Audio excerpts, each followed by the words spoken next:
Bonjour, bienvenue à notre réunion en ligne de l'Église CCH. Nous espérons que vous allez bien.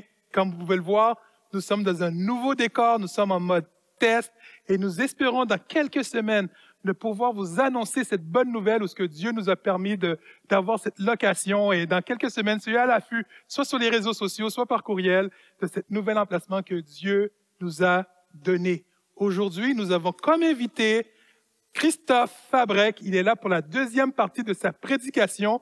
Et le titre de sa prédication, c'est « Au contact de Jésus ressuscité ». Donc, soyez à l'écoute, soyez bénis et on se voit tantôt.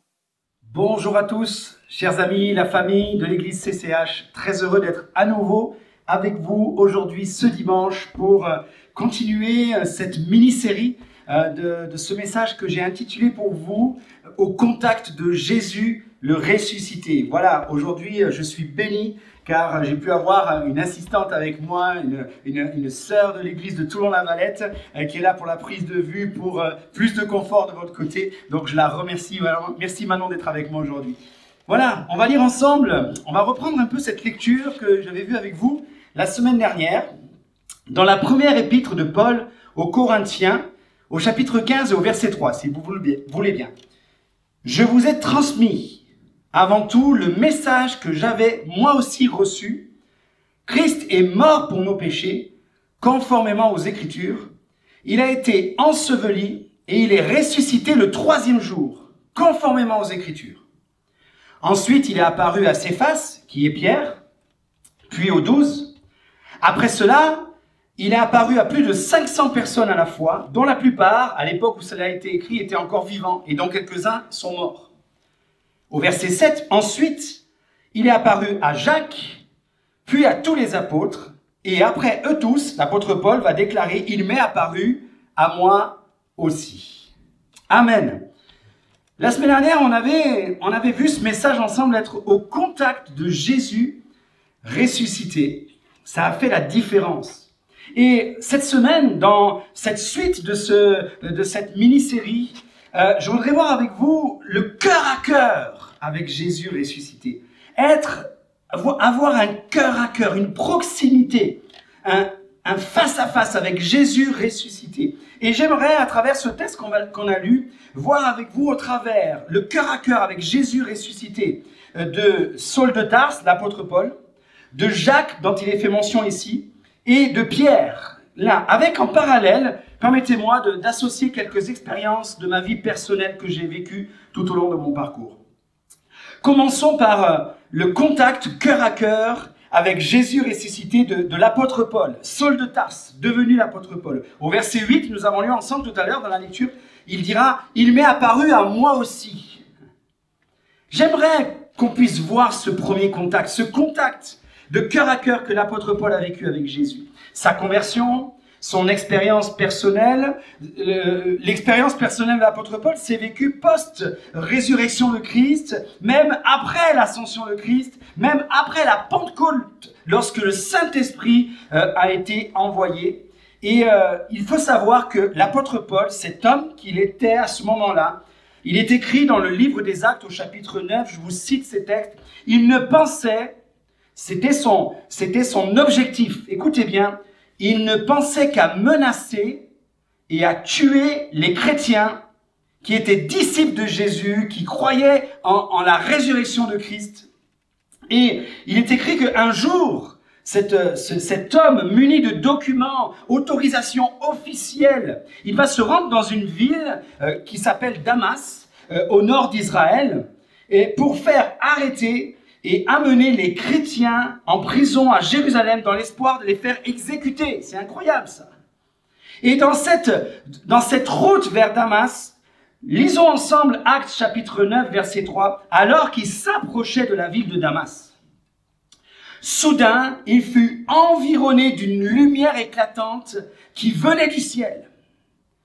Il tomba à terre, aveuglé par cette éclatante lumière, et entendit une voix qui lui disait « Saul, Saul, pourquoi me persécutes-tu » Et lui, dans ce moment-là, il ne sait pas ce qui lui arrive à dire « Mais qui es-tu, Seigneur ?» demanda-t-il. Et la voix reprit « Je suis moi, Jésus, que tu persécutes.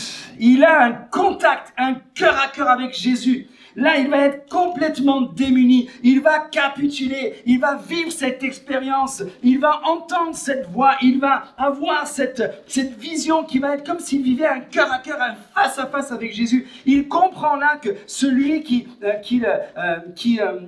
dont il met toutes les forces pour persécuter ceux qui croyaient en lui, il va vivre là cette expérience personnelle. Il va comprendre que Jésus est vivant, Jésus est ressuscité. Il va avoir un cœur à cœur avec lui. Et là, de là, par diverses étapes, je vous encourage à lire les Écritures, c'est incroyable.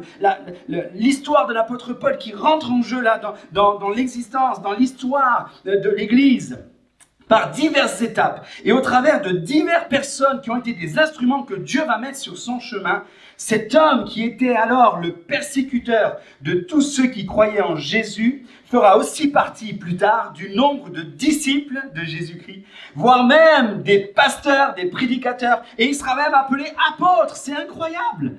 Bien-aimé, lui, le persécuteur des chrétiens, deviendra lui-même le prédicateur persécuté pour défendre la cause de Christ. Alléluia. Il deviendra et sera un des hommes les plus influents de l'époque de l'Église primitive.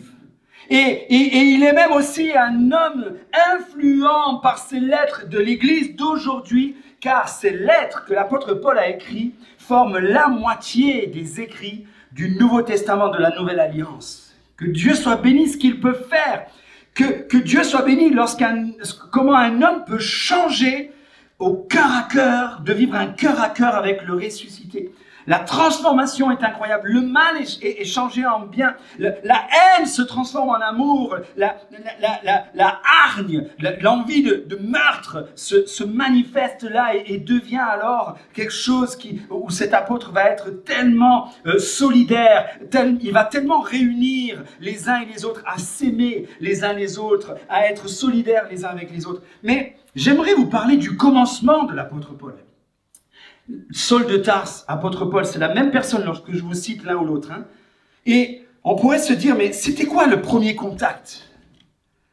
Lorsque, dans Acte 7, il y a un homme, Étienne, qui est disciple de Jésus, va être là, va mourir, va être le premier martyr pour la cause de Christ. Voilà que Étienne va être condamné suite à cette proclamation qu'il fait de Jésus-Christ ressuscité. Et la culture de l'époque se faisait ainsi. Les vêtements, les biens personnels de celui qu'on allait exécuter étaient donnés, étaient en charge à quelqu'un qui approuvait le meurtre de ce qui allait se produire, qui approuvait ce qui allait se faire. Et il est dit que Saul de Tarse, à ce moment-là, dans Acte 7, était celui qui allait approuver le meurtre d'Étienne et qui allait le déclarer en ayant avec lui les affaires personnelles, en disant « Ces affaires personnelles, elles ne lui seront plus remises car il va mourir. Et j'approuve cela. » Et alors que Étienne va commencer à être exécuté à l'époque, la pratique ignoble était la lapidation. Alors qu'Étienne est là au milieu et que les pierres vont lui être jetées pour le tuer, voilà qu'il va avoir cette vision de Jésus ressuscité, Jésus dans la gloire de Dieu, qui va lui donner la force de pouvoir endurer la situation. La situation ne changera pas pour lui, mais lui va changer dans la situation. Et alors que Étienne est là, qu'il est en train de commencer à recevoir les premières pierres, il va faire cette prière en ayant la vision de Jésus ressuscité. Il va faire cette prière à Dieu. La même prière que Jésus aura pu accomplir sur la croix lorsque Jésus est injurié, lorsque Jésus est crucifié, lorsque Jésus, on se moque de lui. Il va faire cette première prière. Père, pardonne-leur, car ils ne savent pas ce qu'ils font. C'est incroyable ce qui est en train de se produire là. Et Étienne, de la même manière, va avoir la vision de la gloire de Dieu, va voir Jésus dans sa gloire là, et va faire cette prière lorsqu'il va voir cette gloire, alors qu'il est en train de vivre là ces derniers instants. Il va prier à Dieu la même prière. Père, ne leur impute pas ce péché, c'est-à-dire ne retiens pas ce péché. Ils ne savent pas ce qu'ils font, s'il te plaît, pardonne-leur ce qu'ils sont en train de commettre. Et permettez-moi d'interpréter, de supposer. Vous savez, il faut faire attention quand on suppose des choses de la parole de Dieu. Mais permettez-moi d'imaginer à cet instant que à un moment, le regard d'Étienne se soit porté dans la direction de cet homme, Saul de Tarse, qui approuvait son meurtre. Et imaginez-vous peut-être cette scène. Étienne qui regarde Saul de Tarse et qui prie en disant « Père, mon Dieu, ne retiens pas ce péché, pardonne-lui, pardonne-lui. » Vous savez que je pense que cette prière que Étienne a faite a eu une conséquence incroyable, puisque quelque temps après la mort d'Étienne, nous arrivons dans Acte 9, et c'est là ce même Saul de Tarse qui avait approuvé la mort d'Étienne, qui va rencontrer aussi le Christ lui-même, qui va faire cette expérience et qui va donner sa vie au Seigneur Jésus. Je me dis, mais Seigneur, merci parce que tu as exaucé la prière de cet Étienne qui était mort pour ta cause. Et voilà que Saul de Tarse va devenir disciple de Jésus. Que Dieu soit béni. J'aimerais vous dire, je reviens sur mon témoignage que je vous ai donné la semaine dernière. On était très loin de l'évangile, très loin des choses de Dieu. Mon frère Laurent, votre pasteur Laurent et moi-même. Et le jour où le Seigneur a changé notre vie, ça a été la révélation. Mais on pourrait se dire, mais vous savez, nous on ne connaissait pas l'évangile, personne ne nous avait parlé de l'évangile lorsqu'on était jeunes, on n'avait pas eu d'expérience. Cependant, je voudrais vous dire, quelque temps après avoir donné mon cœur au Seigneur, j'ai entendu un témoignage d'un homme, un papy qui était là dans l'église, un monsieur, un ancien. J'ai appris que cet homme-là, lorsque j'étais dans le restaurant de mon père, que je préparais le matériel musical. Je vous disais que mon père avait des établissements de nuit, il avait des restaurants qui, le soir, étaient aussi piano-bar, on va dire. Et moi, l'après-midi, j'ai commencé à exercer la musique. Je connaissais pas Dieu à ce moment-là, et je commençais à exercer la musique, je jouais du piano.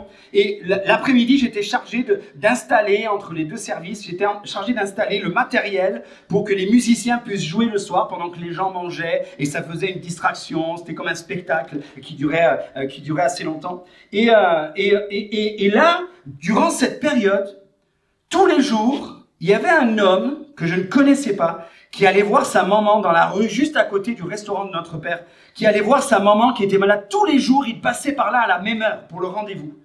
Et tous les jours, c'était le moment où moi, j'étais en train de faire la pratique, on va dire, comme vous appelez ça au Québec, la pratique du son, la pratique des instruments pour que tout soit nickel le soir. Et donc, je jouais quelques notes un instant. Et là, cet homme s'arrêtait tous les jours. Pendant les 2 mois de l'été, juillet, août, il s'est arrêté tous les jours avant d'aller voir sa mère. Et il priait pour moi en disant ainsi, Seigneur, ne pourrais-tu pas toucher le cœur de ce jeune homme pour qu'il puisse venir et être le pianiste de notre église. On n'a pas de pianiste dans l'église. C'est incroyable. Et bien aimé, Dieu a exaucé la prière de cet homme. Car juste après cette saison-là, c'est là que c'était la saison où j'ai connu ma femme Carla. Je vous encourage à revenir écouter la fin du message de la semaine dernière où je raconte un peu tout ce parcours. Et au moment où je suis revenu, que je suis venu à l'église, je suis revenu à l'église, voilà que j'ai été touché. Et 1 an plus tard, après cet été-là, eh bien, je m'étais engagé dans les eaux du baptême et j'étais devenu le pianiste de l'église, là où il n'y avait pas de pianiste. Gloire à Dieu, ça part d'une prière, les bien-aimés. Une prière insignifiante d'un papy qu'on ne connaît pas. Et moi, j'étais tellement loin de Dieu. Il a prié pour moi et sa prière a été exaucée. Que Dieu soit béni. L'apôtre Paul a été au contact de Jésus ressuscité. Et à la base, eh bien, il y a eu une prière pour qu'il fasse cette expérience. Et Dieu a associé le tout et l'expérience a eu lieu. Que Dieu soit béni. Le deuxième exemple, je voudrais prendre avec vous, nous l'avons lu tout à l'heure, au chapitre 15 de la première aux Corinthiens et au verset 7. Il était apparu aussi à Jacques. Il y a eu, au-delà de Jésus qui s'est montré, après avoir ressuscité, qui s'est montré à plusieurs personnes à la fois, il y a eu des moments où avec l'apôtre Paul, comme je vous l'ai expliqué tout à l'heure, et Jacques et Pierre, il y a eu un moment de cœur à cœur, de face à face, un moment intime. Et il est écrit donc là, il est apparu à Jacques. Qui est ce Jacques ? Ce Jacques qui est là, c'est le frère de Jésus. C'est un des frères de Jésus. Un des enfants que Marie et Joseph ont eu après que Jésus soit né. Et je voudrais juste vous rappeler qu'il est écrit que ses frères ne croyaient pas en Jésus. Lorsqu'il a commencé son ministère, lorsqu'il a commencé à prêcher la bonne nouvelle, lorsqu'il a commencé à parler du royaume de Dieu, lorsqu'il a commencé à faire des miracles, ils ne croyaient pas en lui. Ils ont même dit qu'il avait perdu la raison lorsqu'il continuait cela. Et perdre la raison, il y a une expression qui était donnée, il est hors de sens. Il est devenu hors de sens. Permettez-moi de vous décrire plus précisément la profondeur de cette expression hors de sens. C'est-à-dire que là, ses frères qui ne croyaient pas en lui, lorsqu'ils ont déclaré que Jésus était hors de sens, c'est-à-dire qu'ils étaient en train de rejeter sa position actuelle. Ils rejetaient la position de Jésus, ils ne prenaient pas part à la position de Jésus qui annonçait le royaume de Dieu. Ils étaient contre cela et ils déclaraient en disant hors de sens, s'il continue dans cette voie, nous ne le considérons plus comme étant des nôtres.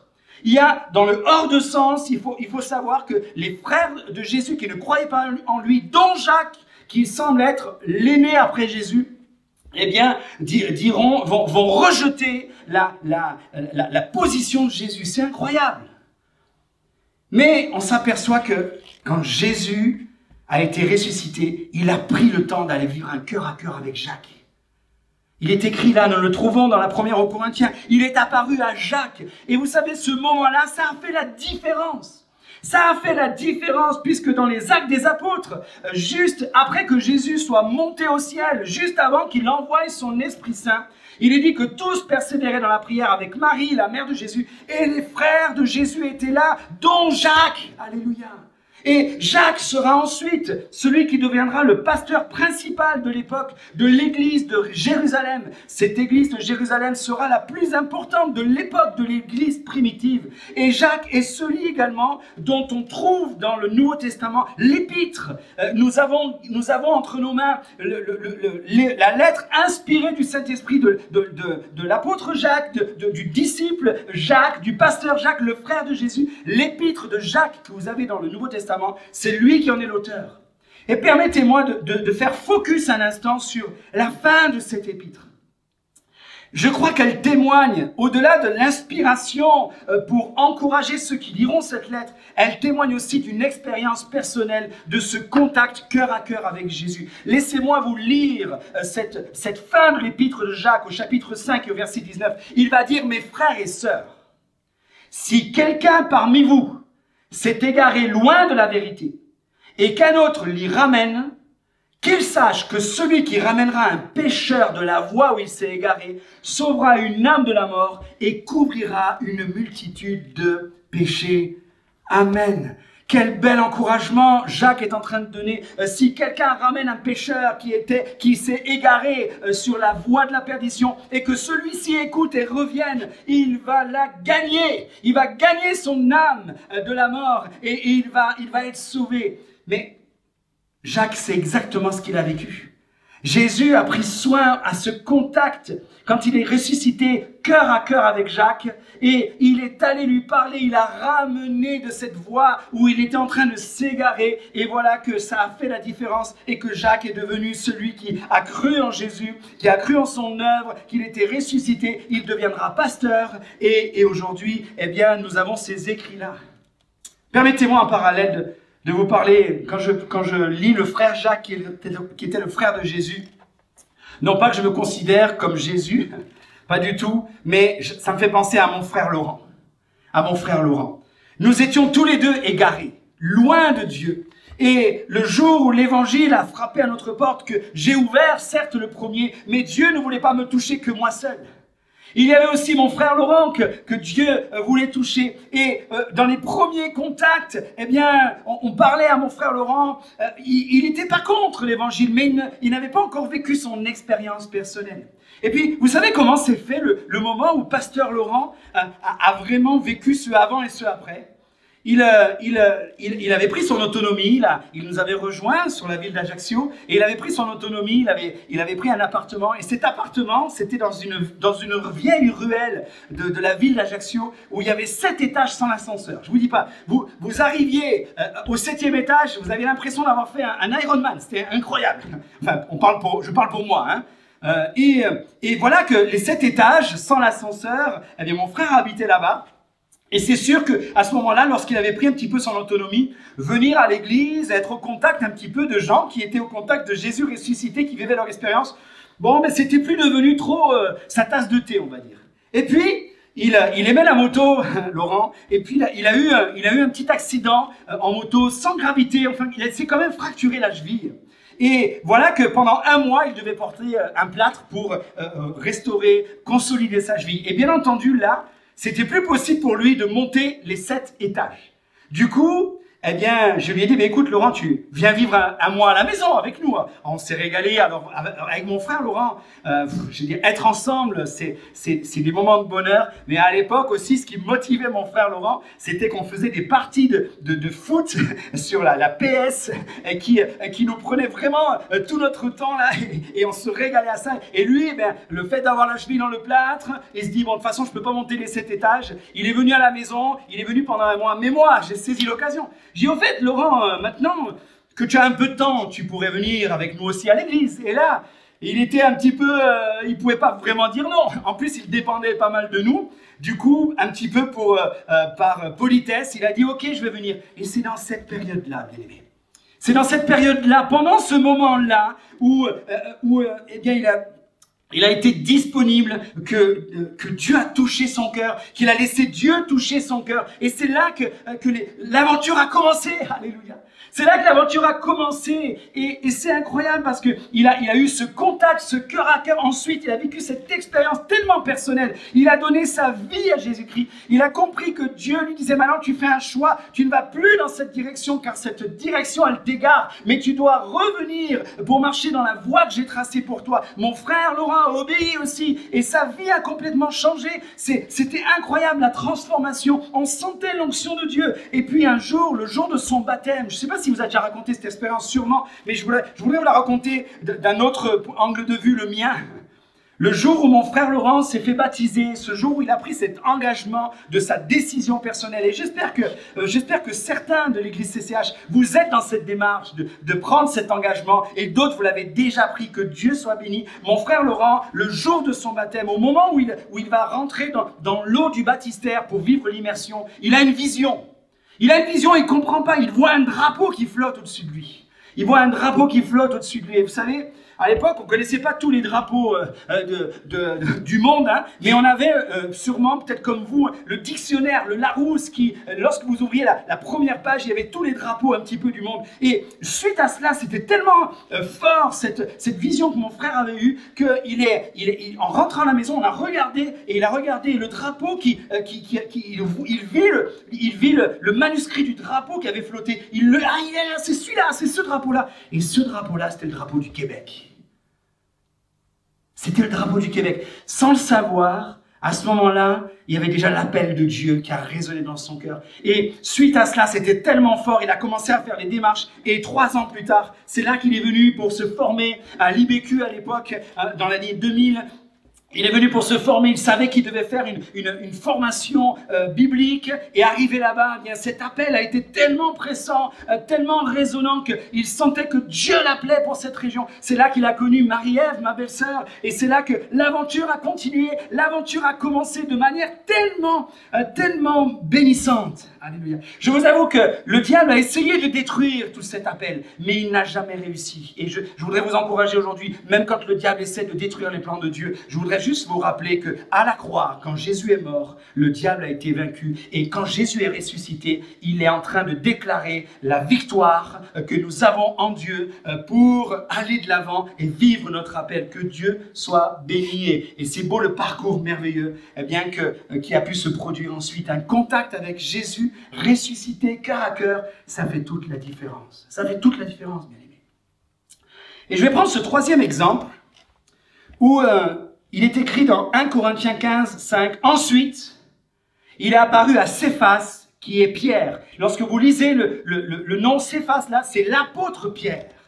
L'apôtre Pierre. Permettez-moi, avant de voir que Jésus a eu un contact particulier avec Pierre, j'aimerais qu'on prenne quelques heures avant la crucifixion de Jésus. Nous sommes la veille de la mort de Jésus. Et à ce moment-là, Jésus est avec ses disciples. Et il va y avoir un moment particulier. Il va y avoir un moment de cœur à cœur.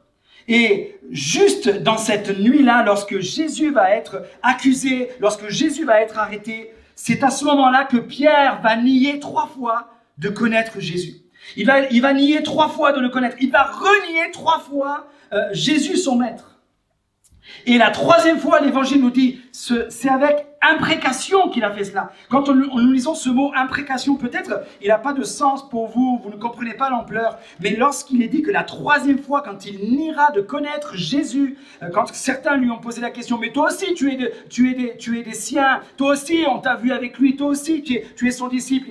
La peur, la crainte lui a donné de répondre, non, je ne le connais pas. Et la 3e fois sur imprécation, c'est-à-dire qu'il va mettre en jeu, sur le tapis en quelque sorte, sa propre vie.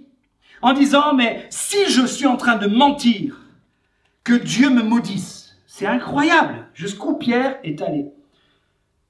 En lisant cela, j'ai envie de vous poser cette question avec moi. Combien sont d'accord avec moi que nous pouvons quand même remercier Dieu de ne pas prendre en compte nos attitudes et même nos paroles de réaction qui sont étalés par la peur, la crainte et qui vont dépasser souvent notre raison. Merci Seigneur de ne pas prendre en compte nos élans comme ça où on n'est plus au courant de rien, on est comme anesthésié par la peur et on est prêt à dire des choses qui dépassent notre raison. Parce que avant que Pierre ne renie 3 fois Jésus, Jésus avait dit à Pierre, tu me renieras 3 fois Pierre, tu me renieras 3 fois. Et juste avant ce moment-là, Pierre va entendre de Jésus cette parole. Pierre, tu vas être secoué par le diable. Mais moi, j'ai prié pour toi, pour que la foi ne vienne pas à te manquer.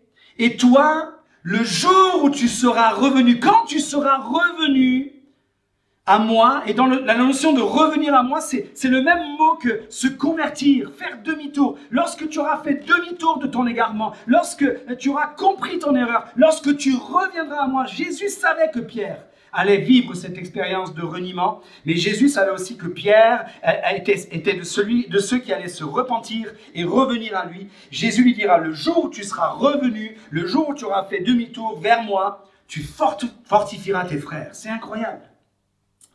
Et c'est ce qui s'est passé. C'est ce qui s'est passé. Pierre a renié 3 fois le Christ.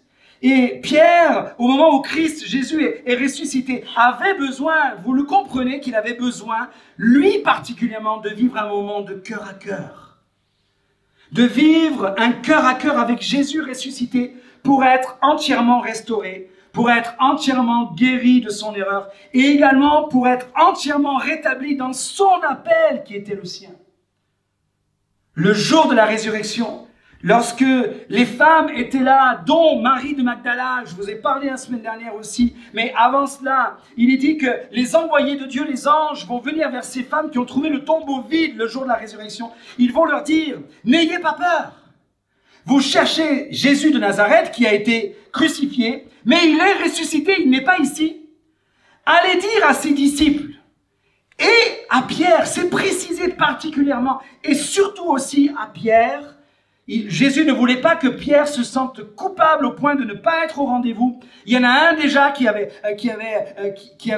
été emporté par la culpabilité, qui s'était tellement senti coupable qu'il a préféré malheureusement aller se pendre, c'était Judas. Mais Jésus ne voulait pas que Pierre vive aussi ce même sort, et il est allé dire à ses disciples et à Pierre, que Jésus vous précède en Galilée, c'est là que vous le verrez. Je trouve tellement important cette attention de la part de Dieu qui va dire, allez dire aux disciples et à Pierre. Et à Pierre. Et Pierre a vécu un cœur à cœur avec Jésus. Dans ce temps qui a été pour lui bénéfique. On a besoin de vivre un cœur à cœur lorsque nous avons commis des erreurs, lorsque nous avons chuté, lorsque nous nous sommes écroulés sur le chemin. Tant que nous sommes sur le chemin, bien-aimés, il est temps de se relever. Cette fois, le juste tombe, mais cette fois, il se relève. Il est temps de se relever. Il est possible de se relever. Pierre n'était pas tombé en dehors du chemin, en dehors du parapet, en dehors du pont. Il était tombé sur le chemin. Même s'il avait renié 3 fois le Christ, eh bien, il était tombé sur le chemin. Que Dieu soit béni. Pierre avait besoin de retrouver son premier amour. Et c'est pour cela aussi que Jésus l'a amené dans cette dimension. L'appel de Pierre avait été reçu 3 ans auparavant. Lorsque Jésus a commencé son ministère, Pierre a fait partie des premiers disciples que Jésus a appelés en leur disant « Suis-moi ». Au premier contact, les premières expériences de Pierre avec Jésus, le premier contact avec Pierre va lui dire « Tu es Simon, fils de Jonas ». Il y a tout un contexte familial. Il était bien question que Jésus savait à qui il parlait et Pierre avait besoin de savoir que Jésus lui parlait précisément. « Tu es Simon, fils de Jonas, tu seras appelé Céphas », qui signifie Pierre. C'est incroyable, c'est important ce moment où Jésus vient prendre toutes les nominations de Pierre. Après une pêche miraculeuse, c'est incroyable. Jésus va prêcher la parole sur la barque de Pierre, va prêcher la parole et à la fin de cette parole où il était sur la barque, Jésus va dire à ses disciples, maintenant, allons en pleine eau. Allons pêcher, allons en pleine eau. Et Pierre lui dira, là dans ce premier contact avec Jésus, ces premières heures avec Jésus, mais maître, nous avons pêché toute la nuit. Nous avons pêché toute la nuit sans rien prendre, mais sur ta parole, je vais obéir. Et Jésus dira, jetez les filets ici en pleine eau. Et Pierre a obéi parce que la parole de Dieu, la parole de Jésus avait résonné dans son cœur. Et il savait que là, il y avait un appel. Il a dit, sur ta parole, je jetterai le filet. Et ce jour-là, alors qu'il n'avait rien pris de toute la nuit, les filets étaient sur le point de se rompre tellement il y avait beaucoup de poissons. Et c'est après, en étant revenu sur le rivage, dans ce moment-là, Jésus va dire à Pierre, tu vois Pierre, tu es pêcheur de poissons aujourd'hui, mais avec moi, je vais déclarer, tu vas être pêcheur d'hommes, c'est-à-dire tu vas gagner des âmes, tu vas être prédicateur, tu vas être celui qui va prêcher le royaume de Dieu. C'est après la résurrection de Christ, encore sur un bord de mer, où Pierre, alors que après que Jésus ait été ressuscité, qu'il ait rencontré, qu'il ait eu ce contact avec lui, va dire à ses disciples, allez, allons pêcher, allons faire un tour de pêche. Et là, il est dit que les disciples qui étaient avec Pierre vont venir avec lui. Et cette nuit-là, ils ne prient rien encore. Ils reviennent bredouilles. J'espère que vous comprenez cette expression. Ils reviennent les mains vides. Et voilà que lorsqu'ils reviennent, ils reviennent vers l'endroit où ils allaient déposer les barques. Et là, ils voient qu'il y a un homme, ils ne comprennent pas que c'est encore Jésus à ce moment-là, ils voient un homme qui est en train d'avoir fait du feu, comme cela, et quand ils reviennent, Jésus va leur dire, c'était Jésus, il va leur dire, alors, la pêche a été bonne? Et là, ils vont répondre, ben non, elle n'a pas été bonne, on n'a rien pris de toute la nuit. Et là, Jésus va leur dire, écoutez, là, sur le bord, alors la première pêche miraculeuse a eu lieu tout au large, et la deuxième, dont on a l'histoire, elle a lieu au bord du rivage. Et Jésus va dire, jetez ici le filet. Ils obéirent à Jésus et il est dit que là, une pêche miraculeuse. Les poissons vont être là, les filets vont être prêts de se rompre. C'est incroyable, incroyable. Et là, ils vont réaliser, c'est Jésus. Et Pierre va venir vers lui. Ils vont vivre ce moment. Et imaginez-vous la scène. Jésus a fait du feu pour préparer un petit repas pour ses disciples. Ils vont cuire quelques poissons qu'ils ont réussi à pêcher dans cette pêche miraculeuse. Et là, autour de ce feu, dans ce moment de convivialité, Jésus va rétablir totalement Pierre dans son appel. Et là, à nouveau, c'est la deuxième fois dans les évangiles que Jésus va appeler Pierre, Simon, fils de Jonas, m'aimes-tu ? Est-ce que tu m'aimes? Par 3 fois, Jésus va lui poser la question. Le même nombre de fois que Pierre avait renié Jésus, Jésus va rétablir Pierre en lui disant, m'aimes-tu? Et Pierre va lui dire, oui Jésus, je t'aime. Alors, je veux que tu t'occupes de mes brebis, de mon troupeau. Jésus est en train de déclarer à Pierre, ok, regarde à travers cette pêche miraculeuse, je veux te rappeler que je t'appelle et que tu n'es plus appelé à pêcher les poissons, mais tu es appelé à gagner des âmes, à être prédicateur. Et ce jour-là, Pierre a été rétabli dans son appel. Et alors que quelques jours plus tard, eh bien, Jésus est monté au ciel, le jour de la Pentecôte, et il a envoyé son Esprit Saint. Pierre a été rempli du Saint-Esprit le jour de la Pentecôte. Et regardez ce Pierre, le jour de la Pentecôte, combien il est libéré, combien il est délivré, combien il n'est plus enchaîné ni par la culpabilité, ni par son erreur, et combien il rentre dans son appel. Ce jour-là, Pierre va prêcher l'évangile, et il est écrit qu'il y a eu 3000 âmes qui se sont converties, 3000 âmes qui sont venues à Jésus, 3000 âmes qui ont accepté Jésus. Il va donner cette prédication. Vous avez renié, fait mourir le prince de la vie. Dieu a ressuscité des morts, Jésus-Christ. Nous en sommes témoins. Repentez-vous, convertissez-vous, revenez vous aussi pour que vos péchés soient effacés. Pierre qui est capable de dire en prêchant l'évangile, vous l'avez renié. Mais n'avait-il pas fait lui aussi ? Mais délivré, il peut venir et toucher les cœurs avec cette parole en disant « Revenez comme moi vers celui qui est vivant, ressuscité ». Et il est dit qu'en 2 prédications après la Pentecôte, la première, il y a eu 3000 personnes qui se sont données à Jésus suite à ce message, et juste après, 5000 hommes qui se sont donnés avec Jésus. Et c'est là que l'Église est née, l'Église primitive est née sur la prédication d'un homme, Pierre, qui avait été rétabli non seulement dans un cœur à cœur avec Jésus, mais notamment dans son appel. Il avait toutes les bonnes raisons de ne plus croire en lui-même, et pourtant, Dieu l'a utilisé. J'aimerais terminer ce message aujourd'hui en vous racontant une expérience personnelle que j'ai vécue. Je vous ai raconté tout à l'heure que Pasteur Laurent, mon frère, a fait l'école biblique à l'IBQ, et puis a connu Marie-Ève, et s'est marié avec Marie-Ève. Et nous sommes venus pour la première fois au Québec. L'année de ce mariage, en 2002, nous sommes venus pour la première fois. Et mon frère, à l'époque, était assistant de pasteur jeunesse à l'église évangélique de la Rive-Nord. Aujourd'hui, c'est l'église Le Portail que vous avez actuellement. À l'époque, c'était l'église évangélique de la Rive-Nord avec pasteur Sam, que je suis sûr que beaucoup d'entre vous connaissent.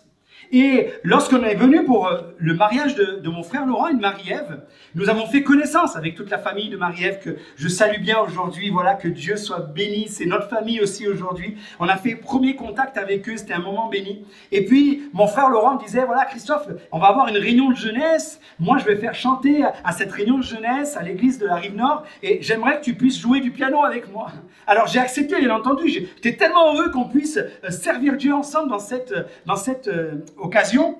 Et il faut juste savoir que nous, on venait d'une église à Ajaccio qui était une petite salle qui pouvait contenir tout juste une centaine de personnes.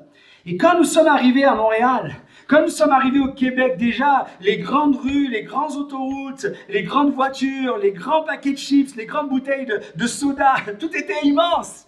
Mais même la dimension spirituelle pour nous était immense. Quand on est arrivé la première fois et qu'on a vu la bâtisse de l'église évangélique de la Rive-Nord, j'ai dit, mais c'est grand. C'est immense. Et quand j'ai commencé à pratiquer avec mon frère Laurent pour cette réunion de jeunesse, lui, il était déjà à l'aise. Il était dans son élément, il était dans son quotidien. Moi, j'ai été pris là d'une incapacité. Je me suis dit, mais je suis trop petit pour pouvoir jouer ici. Cette église est trop grande pour moi. Je suis indigne de pouvoir jouer là. Et voilà que dans un temps où on a fait une pause de la pratique, je suis allé sous un escalier. Je me souviens être sous un escalier dans l'église de la Rive-Nord. Et voilà que je me suis mis accroupi.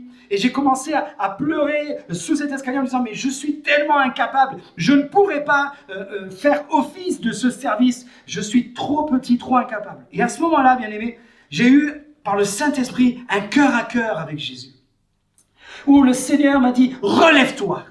C'est incroyable. J'étais pas encore du tout pasteur à cette période-là. J'avais compris qu'un jour je serais pasteur, mais c'était tellement loin de moi. J'ai entendu Dieu qui m'a relevé et qui m'a dit par son esprit, relève-toi, un jour tu me serviras dans une église similaire en France. C'est incroyable. Et les années sont passées. Eh bien, Dieu m'a appelé à son service.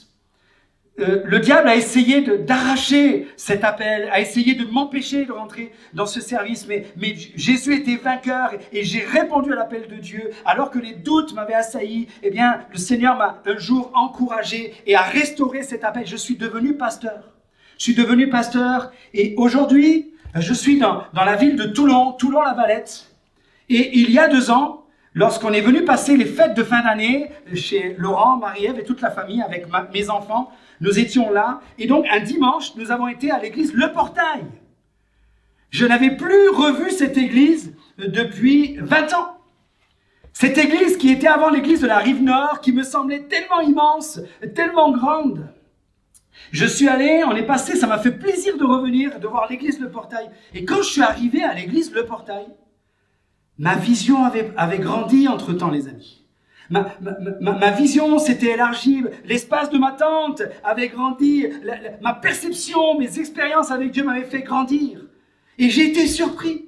Parce que cette église qui me semblait tellement immense, dans laquelle je me sentais tellement petit et que Dieu m'avait relevé en disant « Relève-toi car un jour tu me serviras dans une église similaire », je me suis aperçu que cette église, Le Portail, la bâtisse de l'église Le Portail, a la même dimension à quelque chose près, la même forme que l'église que nous sommes en train de construire aujourd'hui à Toulon-la-Valette, qui est en construction à quelques kilomètres, à quelques mètres d'ici, de là où je suis en train de vous prêcher l'évangile. C'est le projet où nous allons rentrer. Nous sommes en train de construire un nouveau local. Et à part un peu la hauteur et un peu la largeur, eh bien, ça me fait penser à la salle de culte de l'église Le Portail. Et cette promesse et ce rappel de la promesse de Dieu est revenu à mon cœur. Un jour, tu me serviras dans une église similaire en France. Waouh! Bien-aimés, comprenez-vous que je ne peux en aucun cas m'attribuer un mérite quelconque. Quand je sais que quelque part mon premier contact avec Jésus est l'exaucement d'une prière d'un papy qui priait « Seigneur, touche le cœur de ce jeune homme ». Et quand je sais que derrière, Dieu m'appelait déjà dans cette dimension, aujourd'hui étant pasteur, aujourd'hui étant converti, aujourd'hui ayant vécu des expériences extraordinaires, aujourd'hui étant pasteur d'une église en construction qui va pouvoir accueillir en même temps plus de 500 personnes, eh bien, je n'ai aucun mérite. Toute la gloire revient à Dieu et à Dieu seul. Et je voudrais juste aussi, en terminant, vous donner encore un mot de mon témoignage. Rappelez-vous, si vous étiez là la semaine dernière, j'étais un timide, complexé, introverti. Je n'arrivais pas à pouvoir dire 2 mots ou lire 2 lignes devant du monde sans jusqu'au bout. J'étais comme arrêté, je tremblais, je transpirais, je partais en courant. Dieu m'a changé. Le Saint-Esprit de Dieu est venu, a touché mon cœur. Et voilà qu'il m'a changé et transformé, bien-aimé. Connaître Jésus ressuscité, ça change la vie. Ça change toute une existence, ça change le cours de l'histoire. Avoir un contact avec cœur à cœur avec Jésus peut nous amener dans des dimensions tellement invraisemblables, les amis. Ne méprisez pas les faibles commencements. Ne vous méprisez pas les uns les autres. Ayez confiance dans le Christ qui vit en vous et au travers de vous. Vous êtes une lettre de Christ. Celle qui n'est pas écrite avec de l'encre sur des livres, mais gravée par le Saint-Esprit dans vos cœurs, alléluia, afin que le monde puisse la connaître et la lire. Bien-aimés de l'église CCH, j'ai envie de vous dire aujourd'hui, en marche avec Jésus ressuscité, en marche au contact du ressuscité, et je veux avoir le plaisir de lire l'histoire de Dieu, que Dieu va encore écrire à travers vous tous. Soyez pleinement bénis, soyez pleinement réjouis dans la puissance de Dieu, et que Dieu vous bénisse. Et j'aurai tellement de plaisir de venir vous voir un jour en vrai, en présentiel. Quel jour béni ça va être pour nous tous. Mais en attendant, continuez de marcher au contact de ressuscité et faites-le connaître avec votre vie. Que Dieu vous bénisse. À bientôt. Salutations à tous.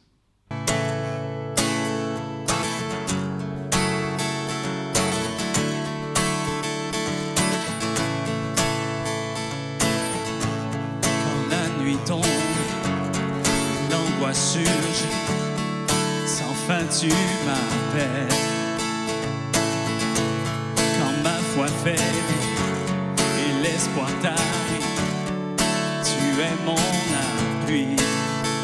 Lorsque je suis las, découragé, Dieu, tu es tout pour moi. Désormais je veux persévérer, car tu es avec moi, oui tu es avec moi. Ton amour m'environne, mais les plus hauts, il résonne en mon âme tel un écho. Ton amour m'environne, mais les plus hauts, il résonne en mon âme tel un écho, écho en mon âme.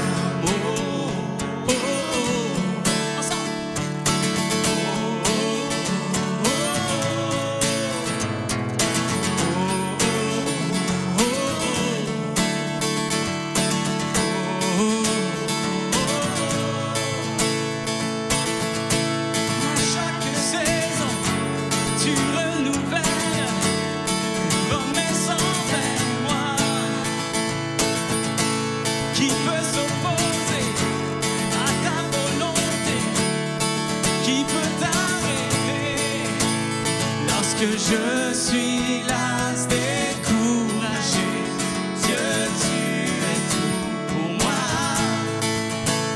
Désormais, je veux persévérer. Tu es avec moi, tu es avec moi. Ton amour m'environne, mais les plus hauts. Il résonne en mon âme, tel un écho. Ton amour m'environne, mais les plus hauts. Il résonne en mon âme, en mon âme. Ton amour m'environne, mais les plus hauts. Il résonne en mon âme, tel un écho. Ton amour m'environne, mais les plus hauts. Il résonne en mon âme, tel un écho, écho en mon âme. Oh, oh, oh. Ensemble. Oh, oh, oh.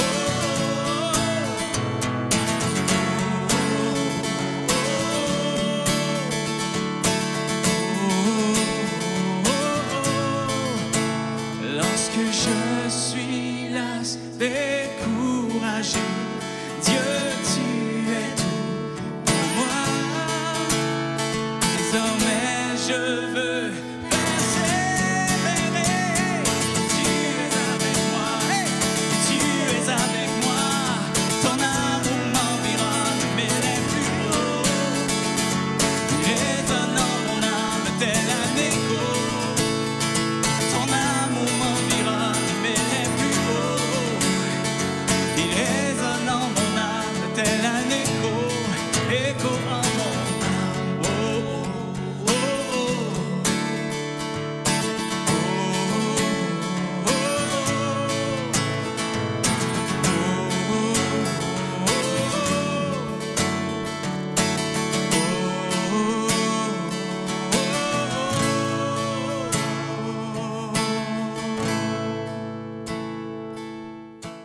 Nous espérons que vous avez été bénis par la prédication de notre ami et pasteur Christophe Fabrec et on veut prendre ce temps. Merci Christophe pour ces 2 prédications. Et comme à l'habitude, si vous avez des questions, si vous voulez qu'on prie pour vous, vous pouvez nous rejoindre par les réseaux sociaux, soit par courriel et les informations apparaîtront en bas de l'écran. Si vous voulez contribuer financièrement à l'avancement du ministère de l'Église CCH, de la même manière, au bas de l'écran, les informations vont apparaître. Prenez le temps de nous contacter afin de vous donner toutes les informations nécessaires afin de contribuer. Comme à tous les semaines, nous avons des capsules pour les enfants. Donc, à partir de 11h30 sur notre chaîne YouTube, à tous les semaines, nous avons des capsules éducatives pour nos enfants, pour vos enfants. Donc, prenez le temps de les asseoir devant un iPad, devant une télévision, peu importe, qu'ils puissent eux autres aussi avoir leur temps avec le Seigneur. Et comme à l'habitude, soyez bénis et on se voit la semaine prochaine.